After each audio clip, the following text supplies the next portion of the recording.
Le chant en langue, fantaisie ou prière authentique.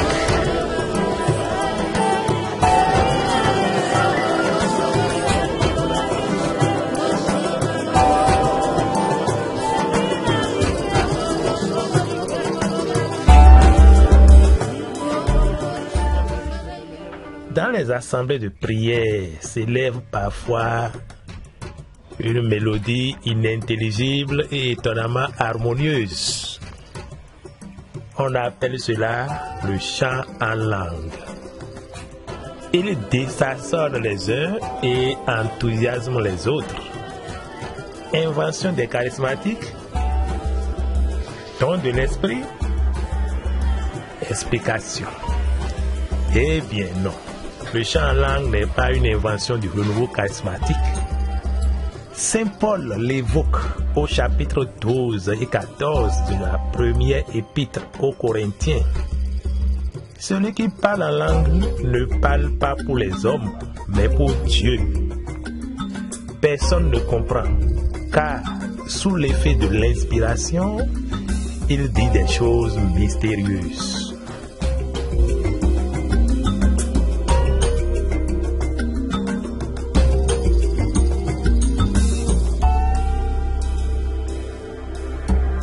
Il dit même, je souhaiterais que vous parliez tous en langue.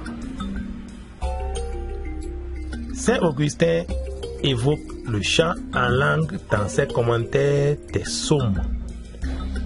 Même s'il est évident que le chant en langue peut surprendre et poser question, il est tout aussi clair qu'il n'est pas une nouveauté dans la vie de l'Église. De quoi s'agit-il vraiment? Le chant en langue est une réalité toute simple. Quand notre cœur est en prière, il arrive un moment où nos paroles sont comme impuissantes à dire ce que nous voulons dire à Dieu. Regardez une personne qui vient de tomber amoureuse. Son cœur est tellement débordant de joie qu'elle est capable de chantonner ou fredonner des airs toute la journée. Et cela n'arrive pas qu'aux jeunes amoureux. Eh bien, il en est de même avec Dieu. Écoutons ce que disait Saint Augustin. Rassure-toi, Dieu t'indique la manière de chanter. Ne t'occupe pas des mots. Ne t'occupe pas de chercher les mots comme si tu pouvais mettre en forme une musique capable de plaire à Dieu. Contente-toi de jubiler. Bien chanter devant Dieu, c'est jubiler. Mais qu'est-ce à dire? C'est renoncer à comprendre, renoncer à dire avec des mots ce qui se chante dans le cœur. Voyez ceux qui chantent, moissonneurs, vendangeurs ou autres. Leur joie s'allume d'abord aux paroles des chansons, mais bientôt elle les envahit et des paroles seraient impuissantes à la déployer encore. Alors ils laissent mots et syllabes et l'on n'entend plus que leur jubilation. Musique sans parole parce que le cœur veut mettre au jour ce qui ne peut se dire. Tu ne peux dire ce qui est. Et tu ne dois pas non plus garder le silence. Alors, que faire sinon jubiler? Ouvrir son cœur à une joie qui n'aura plus à chercher des mots, dilater sa joie immensement bien au-delà des bornes des syllabes. Commentaire du psaume 32. Celui qui est dans la jubilation ne prononce pas de paroles. Sa joie se fait entendre sans qu'il s'y mêle des mots. C'est le chant d'une âme que la joie inonde et qui, comme elle, peut extérioriser ses sentiments sans arriver à former des phrases. L'homme qui est dans la joie à partir des mots qui ne peuvent déjà plus ni se dire ni se comprendre, passe à une sorte de cri où le bonheur jaillit sans parole. Commentaire du psaume 99. Est-ce un chant inspiré par Dieu ou non? Toute prière est un don de Dieu et toute prière est aussi une décision de notre part. L'Esprit Saint ne s'empare pas de nous par effraction. Il se joint à notre esprit, il respecte notre nature et notre liberté. Si je n'ouvre pas la bouche, si je ne commence pas à parler ou à chanter, il ne se passera rien. Pour chanter en langue, on peut parfois se sentir poussé, comme pris par une force qu'on ne peut contenir. Mais le plus souvent, il faut simplement se décider et se lancer. Pierre Goussat, fondateur de la communauté de l'Emmanuel, faisait faire parfois des petits exercices pour se lancer à chanter en langue, comme une chorale fait des exercices pour se mettre en voix. Évidemment, chacun est libre de prier en langue ou non, mais c'est un don qui est offert à tous. Comme toute prière qui sort sincèrement de notre cœur, le chant en langue est suscité et habité par l'Esprit de Dieu. Saint Paul nous dit: nul ne peut dire Jésus est Seigneur si cela ne lui est donné par l'Esprit Saint. 1 Corinthiens 12, verset 3. Ou encore, l'Esprit Saint vient au secours de notre faiblesse, car nous ne savons pas prier comme il faut.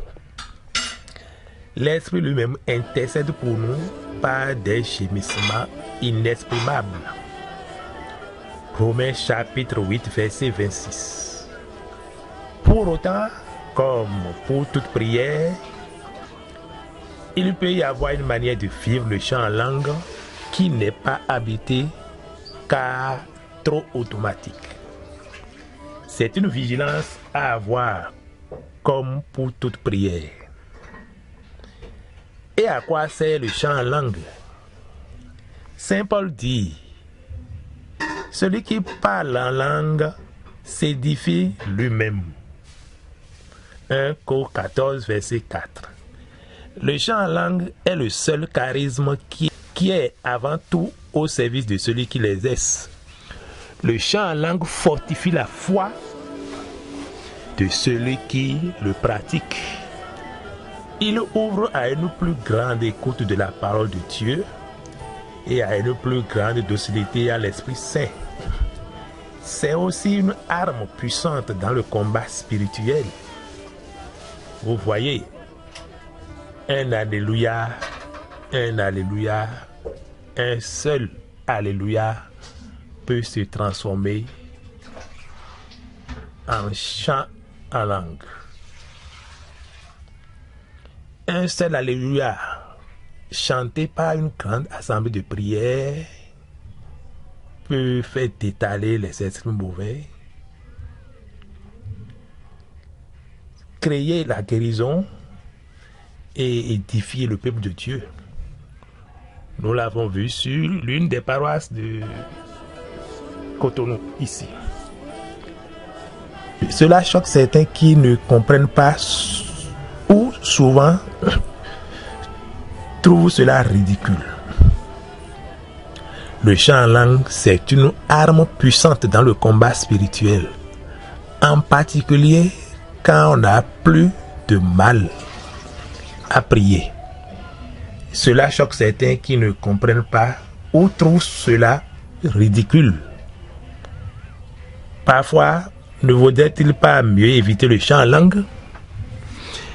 Dire que le chant en langue est ridicule, c'est traiter le frère Jean Plia de menteur. C'est traiter Saint Augustin de menteur. Dans certaines circonstances, il est évident que chanter en langue n'est pas approprié. Il faut absolument relire le chapitre 14 de la première lettre aux Corinthiens. Saint Paul y dit des choses qui peuvent apparaître contradictoires aux premiers abords. N'empêchez pas de parler en langue, mais aussi quand l'église est rassemblée, je préfère dire 5 paroles avec mon intelligence de manière à instruire les autres plutôt que d'en dire 10 000 en langue. En fait, il nous demande de garder et de regarder le bien produit ou non par ce charisme et met en garde contre certaines mauvaises pratiques du chant en langue. Comme tout charisme, il n'est jamais un but en lui-même et demande du discernement. Il faut que tout serve à construire l'église. 1 Cor 14, verset 26. Tous les charismes doivent porter des fruits de charité, de foi, de paix et d'unité. Confère Galates 5, verset 22. Saint Paul rappelle qu'il faut penser au bien de ceux qui entendent ce chant. Dans certaines circonstances, le chant en langue édifiera non seulement celui qui chante, mais aussi l'assemblée.